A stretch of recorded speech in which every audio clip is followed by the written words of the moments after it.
21 gun salute बार बार जो है भारतवासियों को देश विदेश की वो कारें दिखाता है जब कार का निर्माण हुआ, यानी कि पहली बार भारत में जो कार बनी वो नहीं बल्कि दुनिया में जो पहली बार कार बनी वो कारें भी यहाँ मौजूद है। और एक बड़ा कलेक्शन कारों का जो है आज गुड़गांव में देखने को मिल रहा है। और ये 3 दिन जो है ये पूरा एक मेला चलेगा जिसमें सभी जगह की कारें, 100 से ऊपर कारें, बाइकें, और जो अपने आप में एक अपनी चमक, यानी कि एक सदी बीत जाने के बाद भी अपनी चमक रखती है, वो कारें यहाँ मौजूद हैं। और 20 गन सैल्यूट की तरफ से मदन मोहन जी हमारे साथ हैं। मदन जी, पहली बार तो आपका स्वागत, क्योंकि आप ये कलेक्शन बार बार सबको दिखाते हैं। देखिए, 21 gun salute concours d elegance का ये 11वां एडिशन है और हम पूरे भारत से और पहले दुनिया से भी गाड़ियों को लाकर यहाँ दिखाते रहे हैं। और इसमें ये एशिया में अकेला आईसी जैक प्लस इवेंट है और दुनिया के 3 इवेंट्स में जाना जाता है। जो गाड़ियाँ एक बार दिखा दी जाती हैं वो दोबारा नहीं दिखाई जाती इसमें, इसकी खास बात है। 35 जूरी मेंबर्स पूरी दुनिया से, इनको 100 पैरामीटर्स होते हैं, उनके ऊपर जज करते हैं और उसमें जो फिर अवार्ड्स मिलते हैं जिनके सबसे कम माइनस पॉइंट्स होते हैं। इसीलिए ये अकेला इवेंट है जो इतना खास है। एशिया का सबसे बड़ा इवेंट है, बहुत खास है।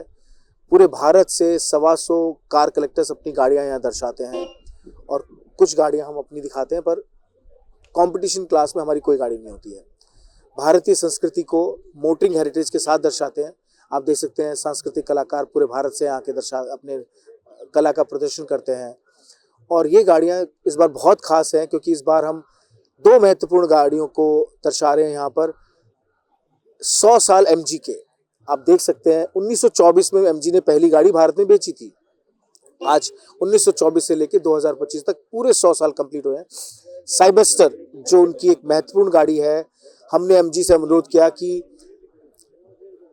साइबस्टर, क्योंकि 100 साल का एडिशन है वो यहाँ भेजे और हमारे पास 100 साल पुराना एडिशन भी है, तो आप उनको भेजिए।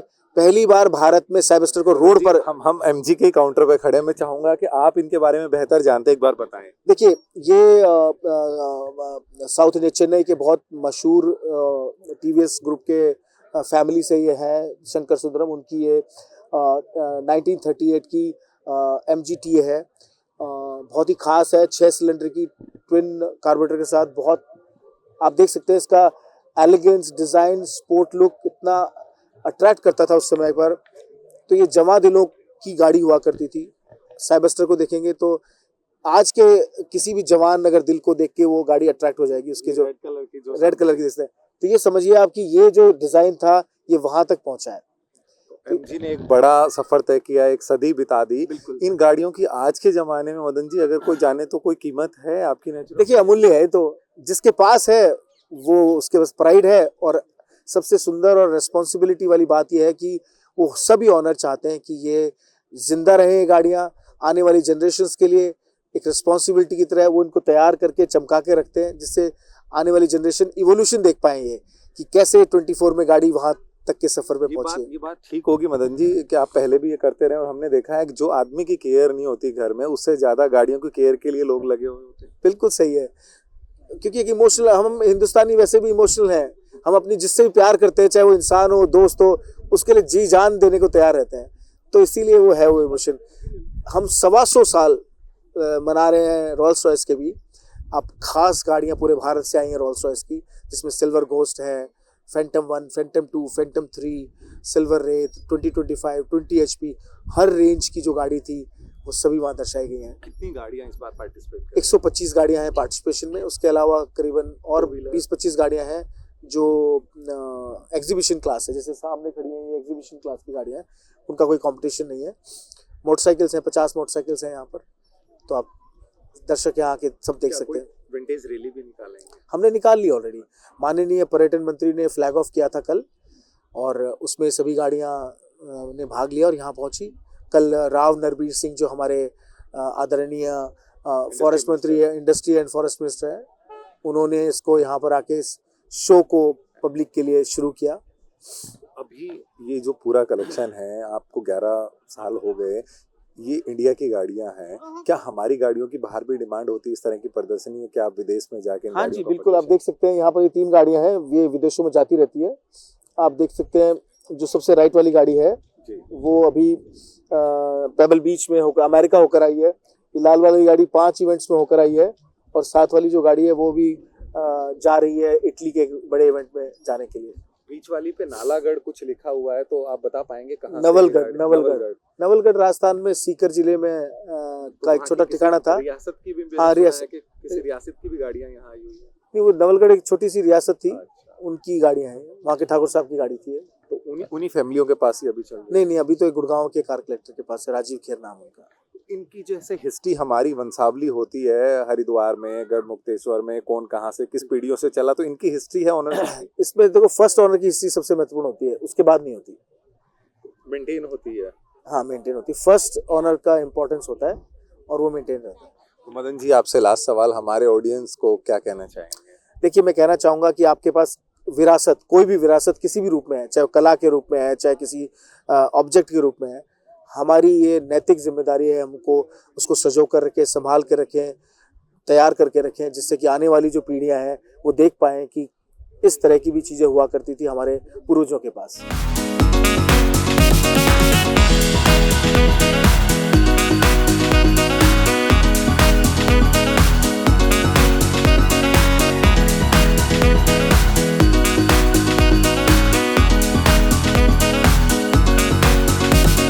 विंटेज कार के इन मेलों में यदि बात करें तो कई सारी गाड़ियां आती है, लेकिन ये जो मेला है ये खास है और इसमें नवलगढ़ रियासत की एक कार हमारे साथ है और फर्स्ट ओनर जो है नवलगढ़ रियासत रही। उसके बाद हालांकि ये कार गुड़गांव पहुंची है और राजीव जी हमारे साथ हैं। राजीव जी इस कार के ओनर हैं। राजीव जी, सबसे पहले तो शुभकामनाएं कि आप जो राजा महाराजाओं की कार यूज कर रहे हैं। थैंक यू भाई साहब, थैंक यू सो किस मच। तरह की इस कार की क्वालिटी एक बार आप बता पाएंगे?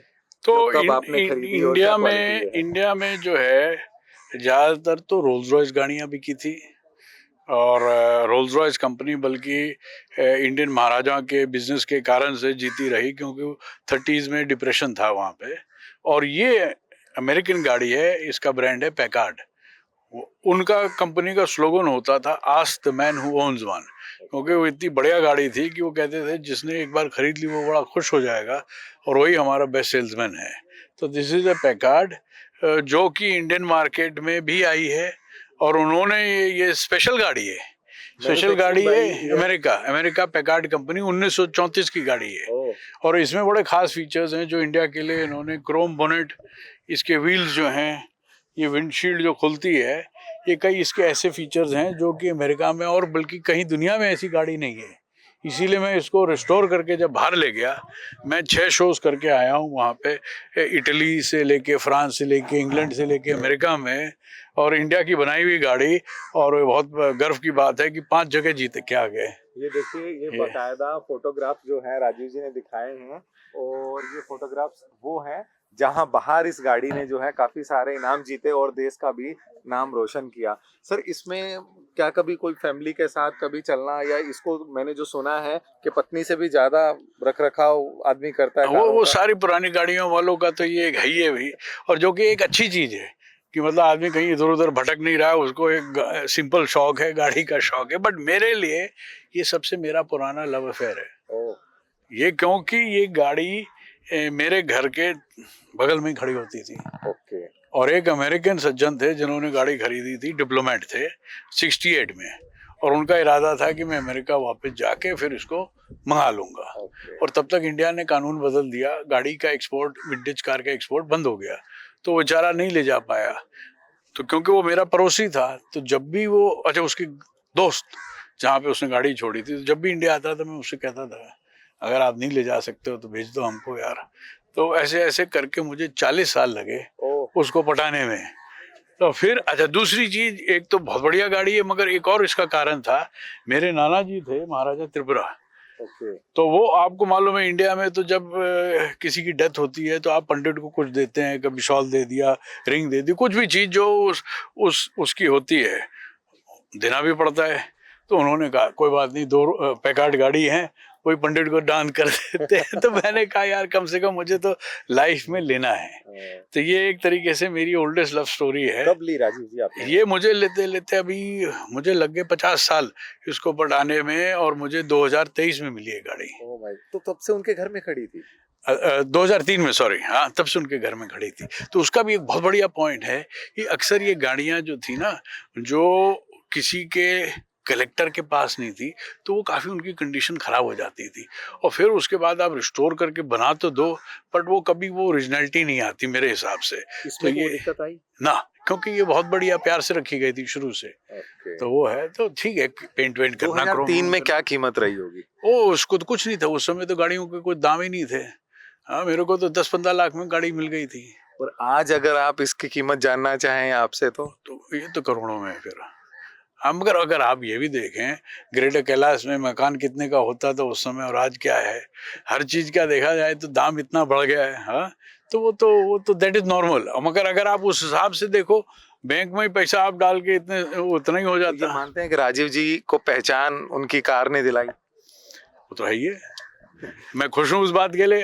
ये देखा राजीव जी ने कितनी बड़ी बात कही है कि वो इस बात को लेके प्राउड फील करते हैं कि उनकी जो ये कार है जिससे वो इतना प्यार करते हैं, और प्यार क्यों ना करे, जिसको परचेज करने में उन्होंने एड़ी चोटी का जोर लगा के पूरे 50 साल लगा दिए, और 50 सालों के बाद ये कार जो है आज इनकी है, और ये देश विदेश में अपना नाम जो है, भारत का नाम जो है रोशन कर रहे हैं। और आगे भी जो है इस विरासत को बचाने के लिए इसका लुक आफ्टर आप देख सकते हैं कि बिल्कुल भी कहीं भी कोई स्क्रैच नहीं है, कहीं कोई किसी तरह का दाग नहीं है, कहीं डस्ट नहीं है, और बहुत केयरिंग के साथ इस कार को रखा गया है।